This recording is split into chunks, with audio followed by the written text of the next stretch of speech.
지난주 월요일부터 에스라서를 읽고 있죠. 에스라서 계속 저희가 읽는 중에 있는데요. 이 에스라서를 읽을 때 우리가 생생한 주제 하나를 발견하게 됩니다. 그것은 하나님의 뜻으로 모든 것을 살펴보는 거죠. 하나님의 말씀으로 내 인생과 또 내 조국과 이 세상의 역사를 살펴볼 때 비로소 풀려나간다라는 사실을 우리가 이해하고 확인할 수 있습니다. 일찍이 1901년 태어나신 함석헌 선생이 성서조선이라고 하는 잡지에서 2년간 연재를 하나 합니다. 그게 제목이 이렇습니다. 그 연재한 글의 제목이 성서적 입장에서 본 조선 역사 이렇게 되어 있어요. 성서적 입장에서 본 조선 역사. 나중에는 이걸 바탕으로 해서 이제 책을 한 권 쓰죠. 그 유명한 뜻으로 본 한국 역사라는 책을 씁니다. 저희 한국에서 최초로 쓴 통사라고 부릅니다. 그러니까 뭐 조선 역사, 백제 역사, 신라 역사 이렇게 각각의 역사가 있었습니다만 그 모든 역사를 꿰뚫는 통사, 전체 역사를 꿰뚫는 중심 주제를 바탕으로 기록한 책은 이 책이 최초의 책이라고 하죠. 그런데 그 책의 제목을 그 책의 기원이 된 아티클, 그 글의 제목을 성서적 입장에서 본 조선 역사 이렇게 붙였어요. 그 책, 그 글의 머릿말에 함석헌 선생이 이렇게 썼는데요. 성서적 입장에서 본 이라는 제목의 구절이 일반 사람에게는 걸림돌이 될 듯하니 빼면 어떤가 하는 의견이 잠깐 나왔으나 그것은 사슴에게서 뿔을 자르는 것 같아서 그대로 두기로 하였다. 이 글이 된 까닭은 성경에 있다. 쓴 사람의 생각으로는 성경적 입장에서도 역사를 쓸 수 있는 것이 아니라 성경의 자리에서만 역사를 쓸 수 있다. 똑바로 말로는 역사 철학은 성경밖에 없기 때문이다. 서양에도 없고 동양에도 없다. 어떤 역사를 이렇게 성경의 입장, 하나님의 말씀을 따라 이해하는 것처럼 어떤 한 개인의 삶, 개인의 인생도 마찬가지입니다. 하나님의 말씀으로, 하나님의 뜻으로, 하나님의 의지로, 하나님의 섭리로 이해할 때 비로소 이해되는 것이고 그 섭리와 그 뜻을 따를 때 우리의 삶을 행복하고 주님이 원하시는 삶대로 걸어 나갈 수 있는 것이죠. 한 예를 들어볼까요? 위리겐 몰트만이라는 분이 있습니다. 이분은 지금 생존하는, 지금 아직 살아계시는 독일 신학자 중에서는 가장 유명한, 가장 많은 영향력을 끼친 분이신데 이분의 신학을 두 단어로 이렇게 말합니다. 희망의 신학. 희망의 신학. 여러분 20세기에는 그 이전 세기가 경험하지 못했던 정말 큰 전쟁들이 있었습니다. 우리가 아는 1차 대전, 2차 대전뿐만 아니라 베트남 전쟁, 우리가 참여한 전쟁 이상으로 러시아에서, 중동에서, 세계 각곳에서 무수한 전쟁에 의하여 희망이 사라진 세기가 되었죠. 그 시대를 살아갔던 이 위리겐 몰트만의 신학을 희망의 신학이라고 부릅니다. 이분은 원래 모태신앙이 아니었습니다. 대학에서 공부할 때는 물리학을 공부했고요. 또 물리학을 공부하면서 아인슈타인이 롤 모델이었어요. 아인슈타인처럼 공부를 해서 이 물리학적인 걸 가지고 성공을 하리라 그렇게 생각을 했는데요. 전쟁이 벌어지죠. 그리고 1944년 독일군에 징병이 됐죠. 그리고는 전쟁에서 쓰러진 자기 동료들과 자기 상관, 자기 후배들의 그 삶을 보면서 깊이 절망합니다. 참호보다 더 큰 절망에 빠지게 되고 하나님의 존재, 신의 역할, 신의 행동에 대한 깊은 회의를 하게 되죠. 그러다가 1945년 전쟁 포로가 되고요. 1946년 스코틀랜드에 있는 포로 수용소에 갇히게 됩니다. 이때 영국군 군종 목사 한 분이 성경책을 주죠. 그러나 이 성경책을 어떻게 읽어야 될지, 어디서부터 읽어야 될지 성경 말씀의 뜻이 무엇인지 잘 몰랐는데 하루는 시편 39편을 그가 펼쳐 있습니다. 다윗이 쓴 탄식시라고 부릅니다. 탄식하면서 절망하면서 고통하면서 하나님께 부르짖는 그러한 기도인데요, 그 시편 39편 중에서도 다음 구절에 그가 큰 은혜를 받게 되죠. 주여, 이제 내가 무엇을 바라리요? 나의 소망은 주께 있나이다. 주님, 제가 이제 뭘 바라겠습니까? 제가 이 시대 속에서, 제가 이곳에서, 전쟁 포로로서 겪는 제 처지에서 제가 무엇을 바랄 수 있겠습니까? 제가 바라는 소망은 오직 하나, 주님께 있습니다. 삶을 리셋하는 거죠. 오직 주님으로 말미암아 소망하고, 오직 주님으로 말미암아 삶의 기초를 놓으며, 오직 주님께서 주시는 그 은혜의 힘을 따라 나아가겠다라고 하는 결심 속에 그의 삶이 재구성이 됩니다. 가장 극심한 절망의 자리에서 희망을 선언하신 하나님의 뜻을 받아들임으로 말미암아 그는 절망의 세기를 희망의 세계로 바꿔놓을 수 있는 탁월한 지혜를 갖게 됩니다. 자, 이와 같은 점에 있어서 다시 말씀드리면 하나님의 말씀, 하나님의 뜻, 하나님의 의지, 하나님의 계획을 따라서 역사를 이해하고 개인사를 의미한다라고 할 때, 또한 우리가 오늘 보려고 하는 이 에스라서를 이해하려고 할 때 다음 한 절이 매우 우리에게 중요한 의미를 줍니다. 그것은 예레미야서에 있는 말씀인데요, 예레미야서 33장 2절에서 3절, 이 말씀 우리 함께 읽도록 하겠습니다. 시작.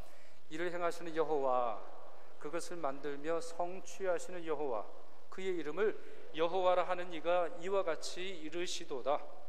너는 내게 부르짖으라. 내가 내게 응답하겠고 내가 알지 못하는 크고 은밀한 일을 내게 보이리라. 아멘. 아멘입니까 여러분? 아멘. 자, 이 두 문장은 서로 각각의 내용을 가지고 있습니다. 뒷문장은 우리가 기도하고 부르짖고 주님을 요청할 때 주님이 도우시겠다라고 하는 약속입니다. 앞에 나오는 문장은 왜 그런가입니다. 왜 우리가 부르짖어 기도할 때 하나님은 응답하실까요? 왜 우리는 하나님을 요청할 때, 우리의 삶의 가장 중요한 순간에 하나님을 부르짖을 때 주님은 우리가 이해하지도 상상하지도 못했던 은밀한 일을 이루실까요? 그것에 대한 말씀, 그것에 대한 설명이죠. 바로 하나님이 누구시느냐에 있나요? 하나님은 어떤 분이십니까? 여러분이 믿으시는 하나님은 어떤 분이십니까? 여러분은 어떤 하나님을 믿고 계십니까? 자, 첫 번째, 이 말씀 속에서 나타나는 첫 번째 하나님의 모습은, 하나님은 일하시는 분입니다. 그분은 어떠한 역사, 어떠한 개인의 삶에 있어서 뒷짐지시고 관조하는 분이 아니십니다. 두 번째, 그분은 만드시는 여호와십니다. 그분은 창조된 역사를 이미 만들어진 창조에 만족하시는 분이 아니라 그분은 지속되는 창조의 역사 속에서 만들어 가시는 분이십니다. 사물과 사람과 시간과 역사와 환경과 조건과 길과 바위와 물과 죽음과 생명과 회복과 부활과 하나님께서 주시는 거룩한 생명으로 나아가는 모든 길이 바로 그분이 만드시는 창조 역사에서 있다는 거죠. 세 번째, 이것이 오늘 드리려고 하는 말씀의 요지인데, 그분은 성취하시는 분이십니다. 그분은 그분의 약속을, 그분의 계획을, 그분의 뜻을, 그분의 의지를 관철시키는 분이십니다. 그것을 예레미야는 성취하시는 여호와다, 이렇게 말씀하고 있죠.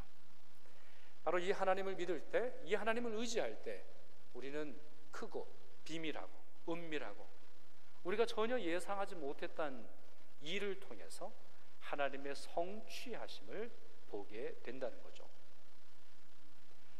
에스라서 전체는 그 일을 역사적으로 규명하는 책입니다. 에스라는 역사책입니다. 에스라는 예언서가 아니고 또 성문서가 아니라 역사적인 문건, 역사적인 다큐멘트, 자료, 역사적인 사실, 역사적인 고백, 역사적인 흐름을 설명하면서 이 모든 일을 성취하시는 하나님이라는 사실, 또한 이 역사를 바라보면서, 이 역사책을 바라보면서 그 사실을 우리도 믿고 살아가야 한다고 하는 사실을 우리에게 가르쳐 주고 있죠. 1장 우리가 이 에스라서를 펼쳐서 보면 고레스라고 하는 인물이 등장하는 걸 볼 수 있습니다. 고레스는 새로운 시대를 연 사람입니다. 그 전에 이 중동 지역을 지배하고 있던 국가는 바벨론입니다. 바벨론. 인류의 역사가 시작되면서 가장 잔인하고 가장 강력한 군대를 가지고 있는 제국이 바벨론입니다. 그런데 이 강력한 제국이 겨우 70년 만에 망합니다. 70년 만에 그 제국이 송두리째 뿌리 뽑혀서 페르시아로 넘어갑니다. 이러한 역사적인 전환을 이룬 사람이 바로 고레스라는 거예요. 근데 여러분, 우리가 예언서를 읽어보면 이사야 선지자, 그러니까 이때로부터 한참 앞서서 살았던 이사야서에 고레스의 이름이 등장하는 걸 볼 수 있어요. 그리고 고레스라고 하는 사람이 어떤 일을 할지를 적어 놓았는데요, 예언하고 있는데 그 말씀이 이렇습니다. 이사야서 44장 28절입니다. 고레스에 대하여는 이르기를 내 목자라. 자, 이것은 나는 누구입니까? 이 말씀을 하는 분은 하나님이세요.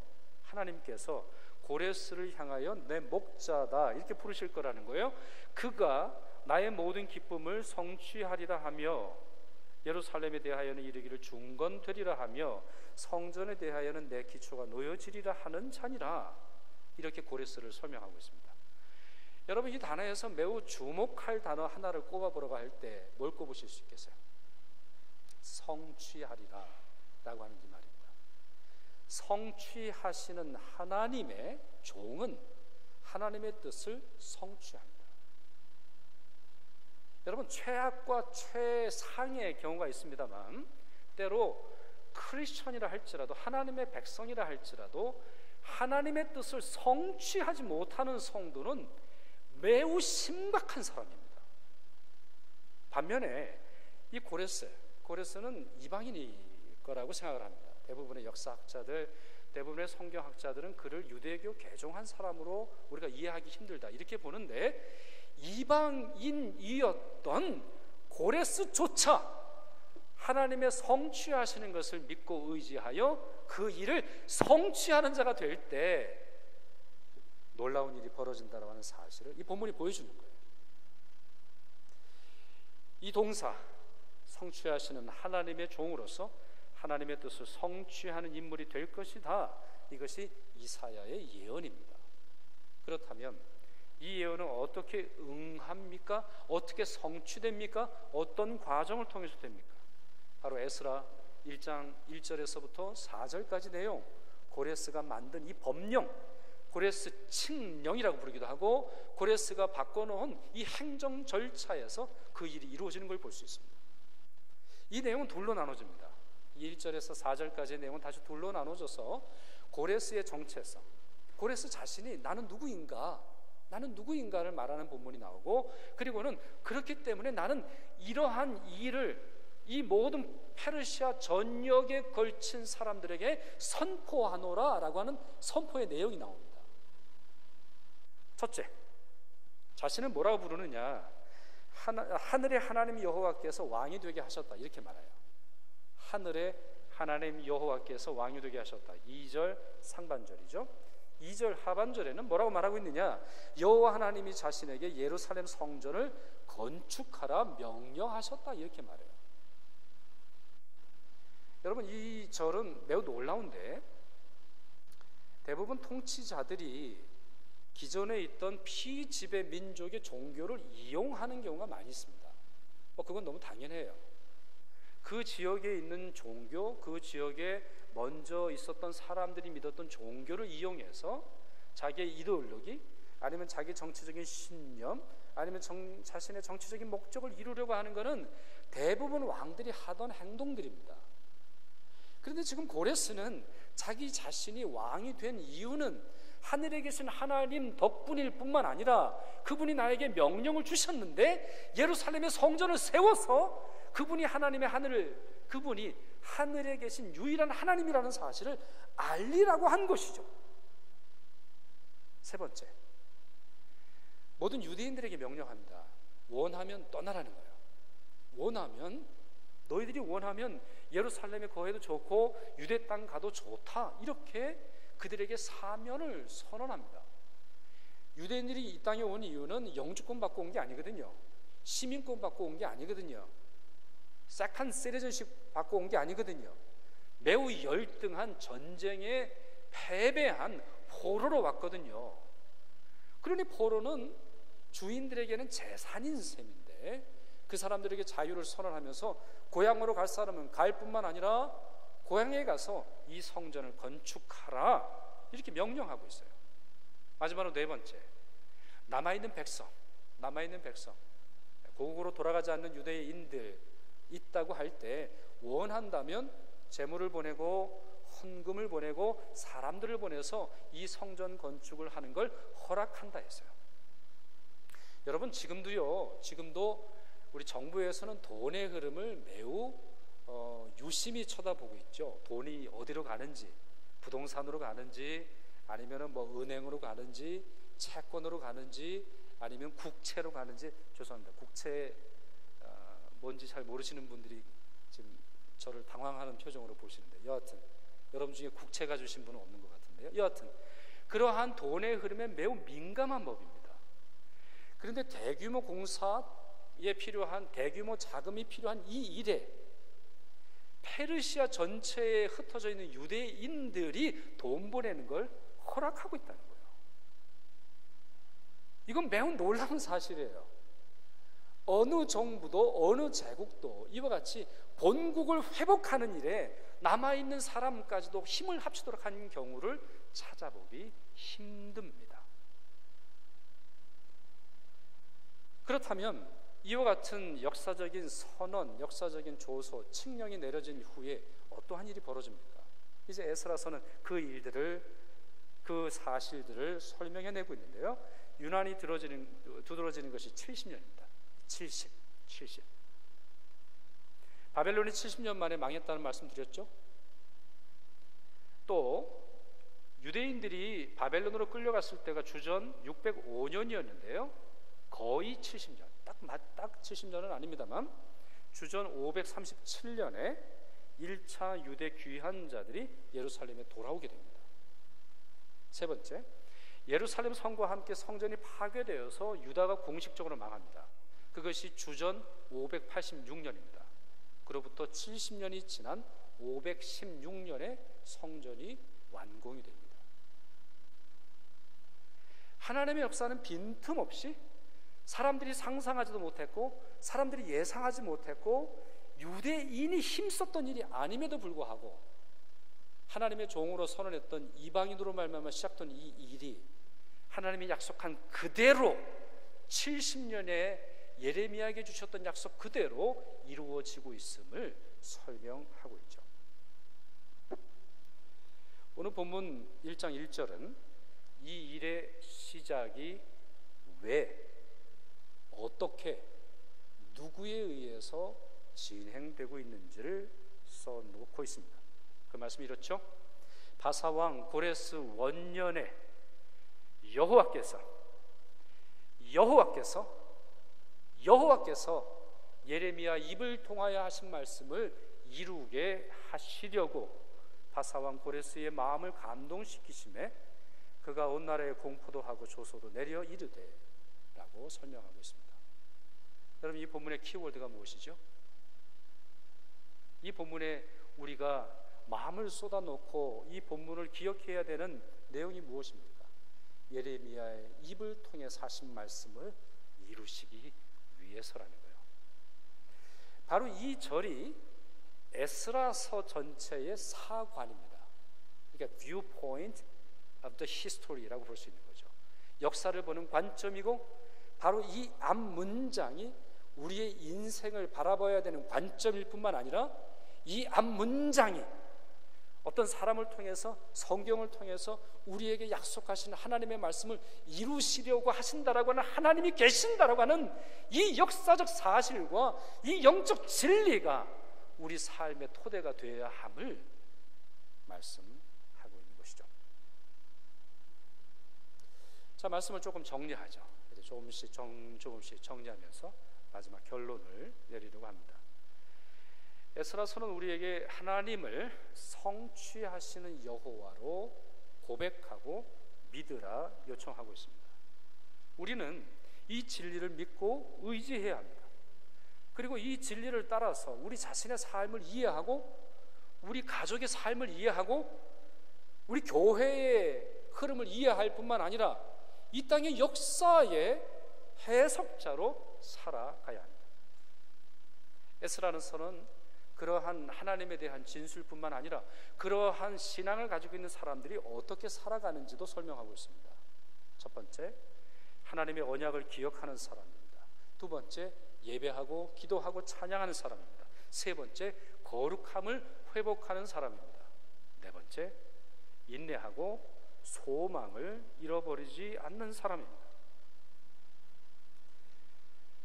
유대인들을 다시 되돌린 사람은, 물론 이제 그 뒤에 하나님이 계시다고 하는 사실을 이미 설명을 드렸습니다만, 유대인들을 되돌리고 이 일이 진행되도록 한 사람은 고레스인데요, 그는 페르시아 제국의 황제 왕이었습니다. 그럼에도 불구하고 이 일에는 방해가 있었습니다. 이 일에는 막힘이 있었습니다. 이 일에는 이 일을 막아서려고 하는 원수들이 있었어요. 뿐만 아니라 이 원수들, 또 이러한 방해, 반대로 인해서 하나님 백성들의 마음이 무기력해진 일이 있습니다. 그것이 에스라 4장에 기록이 되어 있죠. 그래서 무려 16년간 성전 건축이 중단이 되고 맙니다. 이럴 때 그들에게 필요한 것이 있다면 다시 1장 1절의 말씀이라는 거죠. 이 일을 이루시는 여호와, 약속하신 것을 성취하시는 여호와께 다시 돌아와서 자기의 신앙의 기초를 단단히 세우는 것이죠. 여기서 여러분, 우리는 분명한 사실을 하나 기억해야 된다고 생각을 합니다. 가시적인 성전 이전에 영적인 성전이 튼튼해야 된다는 것이죠. 여러분에게 좋은 직장을 주시기 이전에, 그 좋은 직장을 받기 이전에 여러분들의 마음의 신앙이 굳건해야 한다라고 하는 말이죠. 여러분들에게 결혼, 배우자, 자녀, 또 좋은 삶의 풍요로움을 주시기 전에, 그것을 받아들이기 전에 여러분들의 믿음의 기초, 삶의 기초, 모든 것을 해석하는 근본적인 이유를 분명히 하는 것을 요청한다라고 하는 것입니다. 고난 찾아옵니다. 방해 있을 수 있습니다. 하나님이 하시는 일이라 할지라도 찾아올 수 있습니다. 우리가 창세기를 읽을 때 조금 이거는 표현을 어떻게 하기가 참 너무 어렵습니다만, 잘못 오해하실까봐 실망할 만한 일들이 창세기에 참 많이 있다라는 그런 생각을 합니다. 왜냐하면 여러분 생각을 해보세요. 아브라함에게 가나안으로 가라고 하신 분은 하나님이셨거든요. 근데 그 땅에 기근이 있었어요. 하나님이 이삭에게 아브라함이 가지고 있는 모든 복을 물려받게 하셨어요. 그럼에도 불구하고 그가 판 우물들은 누구에게 빼앗겼고 모함을 당하고 쫓겨나는 그런 아픔을 겪어야 했습니다. 왜 그런 거예요? 하나님이 주셨는데 왜 뺏기는 거예요? 네? 하나님이 하신 일인데 왜 방해가 있는 건가요? 하나님이 하신 일에 왜 실패해요? 야곱은 더 대단하잖아요. 야곱은요, 하나님께서 태어날 때부터 선택한 사람일 뿐만 아니라 자기의 기질조차도 매우 욕심이 많은 사람이에요. 그래서 기다리면 될 텐데도요, 장자권과 축복권까지 뺏어 가지고 자기가 얻으려고 했단 말이에요. 그랬으면 행복하게 살면 얼마나 좋아요. 삼촌한테 사기당하죠.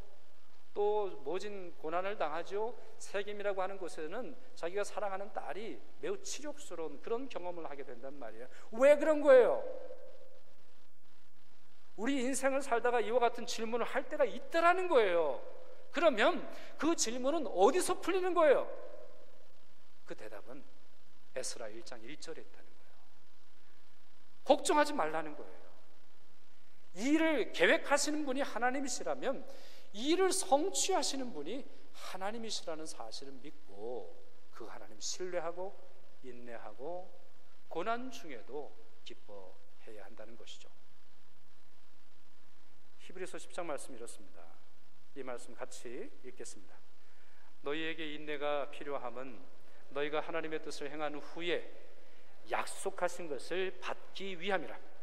나의 의인은 믿음으로 말미암아 살리라. 또한 뒤로 물러가면 내 마음이 그를 기뻐하지 아니하리라 하셨느니라.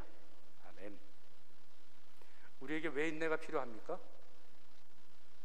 하나님의 뜻을 행한 후에 약속하신 것을 받기 위해서입니다. 여러분을 향한 하나님의 뜻이 희미해져 간다, 그렇게 느껴지십니까? 하나님이 언약을 성취하시는 분이라는 사실을 믿기가 점점 더 어려워지십니까? 고난이 여러분을 지치게 합니까? 여러분이 기대하는 시간이 넘어선 것처럼 느껴지십니까? 하나님을 붙드는 여러분의 손의 힘이 점점 사라지고 있습니까? 그럴 때 정말로 믿어야 할 때입니다. 그럴 때가 바로 하나님을 소망할 때입니다. 하나님을 잡는 내 손을 놓치는 절망의 순간, 나를 이끄는 손은 하나님의 손이었다라고 하는 사실을 여러분들은 발견하실 겁니다. 기도하겠습니다.